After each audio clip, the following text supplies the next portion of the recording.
ஆளும் திமுகவிற்கு எதுவும் சரியில்லை. ஏனெனில் அமலாக்க இயக்குநரகம் டாஸ்மாக் அதிகாரிகளுக்கும் துணை முதல்வர் உதயநிதி ஸ்டாலினுடன் தொடர்புடையவர்களுக்கும் இடையேயான உள் விவரங்கள் மற்றும் வாட்ஸ்அப் தொடர்களை சேகரித்ததாக கூறுகிறது.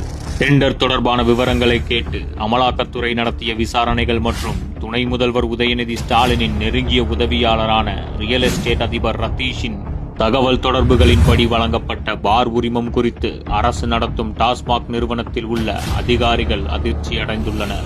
ரத்தீஷும் மற்றொரு திரைப்பட தயாரிப்பாளரான ஆகாஷ் பாஸ்கரனும் எங்கு இருக்கிறார்கள் என்பது தெரியவில்லை என்றும் உறுதிப்படுத்தப்படாத ஊடக அறிக்கைகள் தெரிவிக்கின்றன. ரத்தீஷ் மற்றும் ஆகாஷ் பாஸ்கரன் வெளிநாட்டுக்கு ஏதேனும் விமானத்தில் சென்றார்களா என்பதை சரிபார்க்க விமான நிலைய மற்றும் குடியேற்ற அதிகாரிகளை இடி தொடர்பு கொண்டதாக இடி வட்டாரங்களை மேற்கோள் காட்டி தமிழ் நாளிதழான தினமலர் செய்தி அறிக்கை தெரிவித்துள்ளது.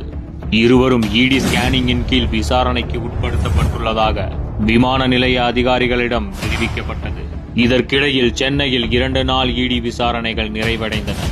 14 மணி நேரத்திற்கும் மேலாக நீடித்த 2 நாட்கள் விசாரணைகளுக்கு பிறகு டாஸ்மாக் நிர்வாக இயக்குனர் எஸ் விசாகன் விடுவிக்கப்பட்டார். டாஸ்மாக் நிர்வாக இயக்குனர் வீடு, MRC நகரில் உள்ள ரத்தீஷ் வீடு, எழும்பூரில் உள்ள டாஸ்மாக் தலைமையகம் மற்றும் 10 இடங்களில் சோதனைகள் நடத்தப்பட்டன. MRC நகரில் உள்ள ரத்தீஷின் சொத்து சீல் வைக்கப்பட்டுள்ளது. மேலும் டாஸ்மாக் பொது மேலாளர் ஜோதி சங்கருடன் விசாரணைகள் நடந்து வருகின்றன. இதற்கிடையில் தலைமைச் செயலாளர் என் முருகானந்தம் மற்றும் ஒரு சில வழக்கறிஞர்கள் விசாரணைகள் குறித்து அறிய மூத்த டாஸ்மாக் அதிகாரிகளிடம் பேசியதாக உயர்மட்ட வட்டாரங்கள் உறுதிப்படுத்தின.